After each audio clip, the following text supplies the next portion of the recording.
మహాభారతం 87 ప్రతీకారంతో అశ్వత్థామ శపథం.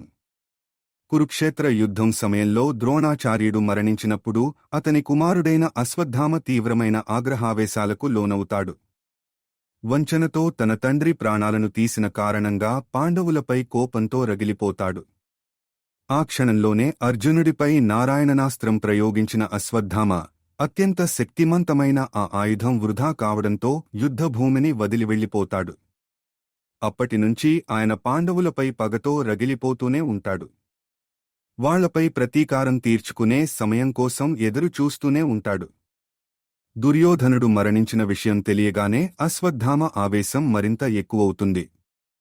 తన తండ్రిని, తనని ఎంతగానో ఆదరించిన దుర్యోధనుడిని ఒంటరిని చేసి చంపిన పాండవులపై మరింత కసితో రగిలిపోతాడు. మహాపరాక్రమవంతుడైన తన తండ్రిని పాండవులు పొట్టన పెట్టుకున్నారని, ఆత్మాభిమానానికి ప్రతీకగా చెప్పుకునే దుర్యోధనుడిని అవమానించి అంతమొందించారని ఆవేదన చెందుతాడు.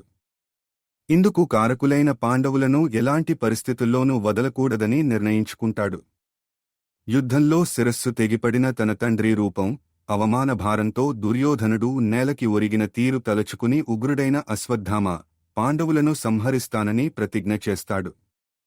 పాండవులను మాత్రమే కాదు, అసలు భూమిపై ఆ వంశమే లేకుండా చేస్తానని ప్రతిజ్ఞ చేస్తాడు.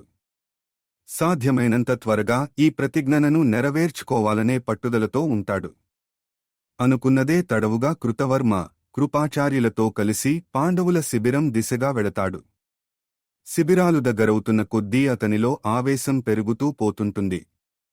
అర్ధరాత్రివేళ అవుతుండగా పాండవుల శిబిరాలకు చేరుకుంటారు. అయితే ఆ సమయంలో లోపల పాండవులు ఉండరు. ఆ విషయం తెలియని అశ్వత్థామ లోపలికి వెళ్లాలని నిర్ణయించుకుంటాడు. ఆ రాత్రి పాండవులను అంతం చేసే తిరిగి వెళ్లాలని నిర్ణయించుకుంటాడు. అత్యంత శక్తిమంతమైన తన ఖడ్గాన్ని చేతబట్టి శిబిరం దిశగా అడుగులు వేస్తాడు. లోపల పాండవుల సంతానమైన ఉపపాండవులు నిద్రిస్తూ ఉంటారు. అశ్వత్థామ దుర్మార్గపు ఆలోచన తెలియని ద్రౌపది కూడా నిద్రిస్తూ ఉంటుంది. ఆ సమయంలో అశ్వత్థామ లోపలికి అడుగుపెడతాడు.